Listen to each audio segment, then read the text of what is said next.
At UMC, access to your healthcare is only a call away. Dial 74-NURSE for free, instant medical advice from experienced and trusted UMC nurses, 24 hours a day. Learn more at umchealthsystem.com.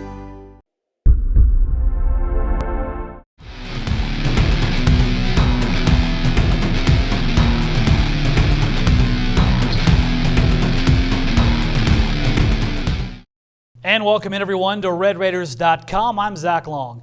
The Texas Tech football team, of course, coming off a 42-35 win on Saturday over Iowa State, moves the Red Raiders to 6-0 on the year and up to number 16 in this week's Associated Press poll. More importantly, they are currently atop the Big 12 Conference standings, but a lot of work left to do with the bulk of their Big 12 schedule ahead of them. Nonetheless, a lot of positives for Texas Tech right now, including their quarterback play. Davis Webb comes in, gets his first career start as a true freshman. He's done well thus far this season in backup duty, saving the Red Raiders a couple times during big games. His first start, though, yields pretty positive results, earns him the Big 12 Conference Offensive Player of the Week award for his efforts in leading Texas Tech over Iowa State. Cliff Kingsbury now has a very tough decision ahead of him with three very capable quarterbacks he could move forward with and win football games with. A nice luxury, but a tough decision nonetheless. Now, two of them, I guess, that have done that. So it's fun to see. You know, he was disappointed earlier in the year, obviously at not being named the starter, but never blinked an eye and kept working and kept getting better. And he's progressed and progressed and progressed and really played well, made some big time throws. So excited to see him have that success, and I'm sure he's just going to keep getting better. Davis is kind of a surgeon as far as studying film, and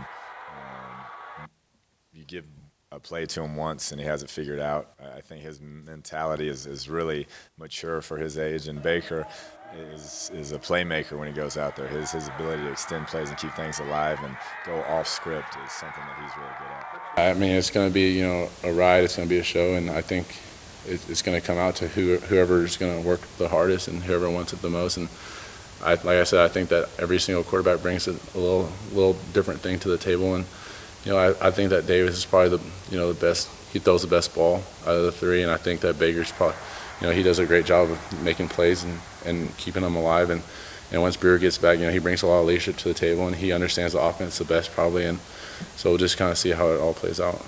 Next up for Texas Tech, a tough road game. They go to West Virginia to face the Mountaineers. Of course, West Virginia will be very familiar with the butt-kicking they took last year in Lubbock.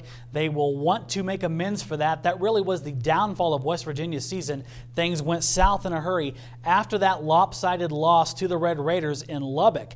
As for West Virginia, of course, that'll be the first time the Red Raiders travel to West Virginia in football, and for some Texas Tech fans, their first experience visiting the Mountaineer State. In terms of the West Virginia culture, well, let's just say it is a tad feisty, known as one of the best party schools in the country, and some of the most colorful characters in the United States. The Red Raider football team will be well versed in that culture from linebacker Brandon Jackson. The McKeesport, Pennsylvania native grew up just a few miles from the West Virginia campus. He has seen the atmosphere, and he has been telling the Red Raiders what they can expect on Saturday in Morgantown. They're going to smell beer from the time we get off the plane to the time we hit the stadium, and the fans are going to be loud, they're going to be rude, they're going to be crazy, but it's going to make for a great atmosphere. And just, I think they got one of the best stadiums to play on the road, and it's going to be a testament to our team, depending on how we come out. It's really going to test us. The game, and I know how it gets down there. I know how they burn couches and all that good stuff. Student section going to be like? They're going to be rude. I mean, I think our student section gets pretty live, and they're always into the game. But West Virginia, their student section is ridiculous, and it's just going to be like having an extra player on their offense with them right there behind you. And they'll do their research. They'll know our dog's name, our best friend's name, and what gets under their skin. So it'll be pretty cool. So there you have it, a very wonderful description of Morgantown culture by Brandon Jackson. Should be a feisty environment for the Red Raiders and Mountaineers. Of course, that game kicks off 11 a.m., another early one in Morgantown. Until that time, we'll have a lot more coverage for you, prepping you for the Red Raiders game against the Mountaineers over at LubbockOnline.com and RedRaiders.com. Stay tuned this week for our normal line of products, of course, the ever-popular Don versus Twitter, and our UMC Health System AJ Media pregame show. Until that time, stay locked in with RedRaiders.com. I'm Zach Long.